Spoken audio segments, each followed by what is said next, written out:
দাবি হচ্ছে এই মুহূর্তে 20% বাড়ি বাড়া। আজকে দিনের মধ্যে যদি প্রজ্ঞাপন জারি যদি না হয় তাহলে আছি এই রাজপথ ছাড়বো না।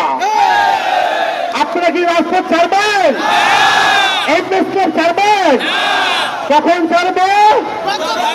যদি প্রজ্ঞাপন জারি করা হয়, অন্যথায় আমরা এই রাজপথ আর ছাড়তেছি না।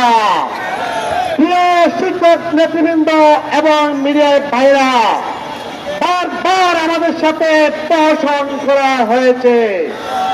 আমাদের 13 তারিখের মহাসমাবেশের পরে ভেবেছিলাম সরকার আমাদের দাবি মেনে নেবে, কিন্তু সরকার আবারও প্রমাণ করলো সোজা আঙ্গুলে ঘি উঠে না। এইবার আমরা আঙ্গুল পাকা করব, এই রাজপথ ছাড়বো না। একদিকে আমরা এখানে আন্দোলন করে যাব লাগাতার, অন্যদিকে আমাদের শিক্ষা প্রতিষ্ঠানে তালা ঝুলাবো। প্রজ্ঞাপন না দেওয়া পর্যন্ত আমরা ঘরে ফিরে যাব না।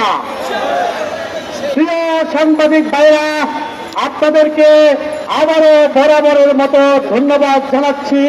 আমাদের 20% বাড়ি ভাড়া, 1500 টাকা মেডিকেল ভাতা, শতভাগ উচ্চ বোনাস, এই হচ্ছে আমাদের মূল দাবি।